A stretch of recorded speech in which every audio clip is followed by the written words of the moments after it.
A pair of devastating injuries in recent days have got the football world fired up over an age-old but increasingly controversial defensive maneuver, the hip drop tackle. As it happens, the possibility of eliminating the hip drop tackle was among the topics discussed at last month's NFL meetings. And now, after hip drop sidelined both Baltimore Ravens star Mark Andrews and FSU quarterback Jordan Travis in the span of a couple days, you better believe that this issue is going to become a top priority for NFL and NCAA rulemakers. However, legislating the tackle out of the game is much easier said than done.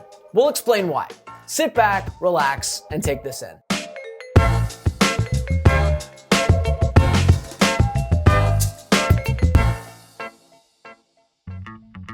So first off, let's clarify exactly what a hip drop tackle is. Basically, it's a tackling technique whereby a defender wraps himself around the ball carrier's midsection or lower body and then drops to the ground to try to swing the ball carrier down with him. It's commonly used in one-on-one situations, and especially when a smaller defender is trying to take down a larger ball carrier. However, because it entails wrapping up the ball carrier's lower half, players can't kick their way out of a hip drop tackle. That means that defenders can end up putting their entire body weight on the ball carrier's legs, even when that ball carrier's knee or ankle is in a vulnerable position. And that's when injuries happen. And frankly, they happen a lot. Statistically speaking, the hip drop is an unusually dangerous tackle. According to the NFL, the risk of injury on a hip drop tackle is 25 times higher than that of a quote-unquote normal tackle. To paraphrase league executive Jeff Miller, the NFL essentially sees an injury a week on a hip drop tackle. And this past week, the technique resulted in 2 major injuries, one of which was as gruesome as any you'll ever see. First, 3-time Pro Bowler Mark Andrews suffered a cracked fibula and an ankle ligament injury on a hip drop tackle from Bengals linebacker Logan Wilson.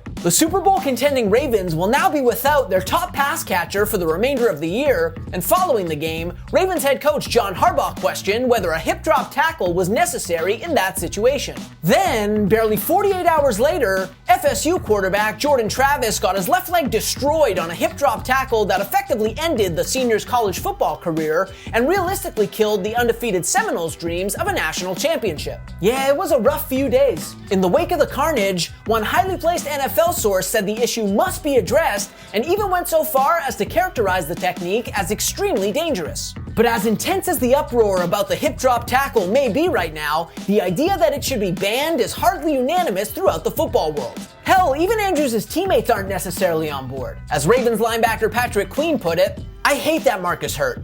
Prayers for him. But at the end of the day, we play football. We play a tackling sport.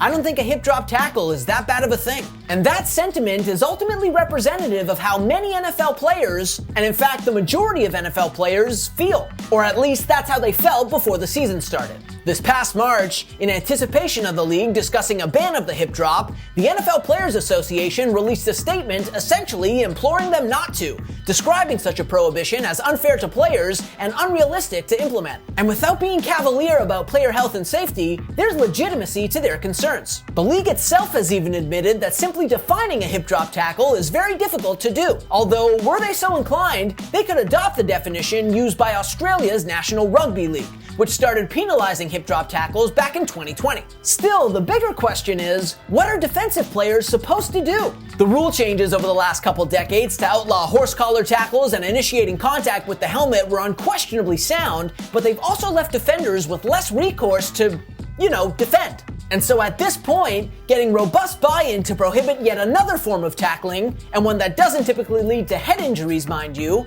will likely be exceedingly difficult. Many defensive players will surely insist that you can't legislate the violence out of football, that injuries are going to happen no matter what, and that all a new rule will do is compromise the integrity of the game. Having said that, it's also possible that we've reached the tipping point. The league, its players, and its fans are more aware than ever of the risks associated with hip drop tackles, and perhaps we're on the precipice of a sea change. After all, when a low hit tore Tom Brady's ACL during the first week of the 2008 season, the NFL promptly tightened up its rules governing low hits to the quarterback. Maybe, in the wake of the brutal injuries to Andrews and Travis, football will react with similar urgency. But what say you? Is the hip drop on its way out? Or would penalizing them be unfair to defenders? Let us know in the comments, and don't forget to smash that subscribe button. As always, we appreciate you. We'll see you next time.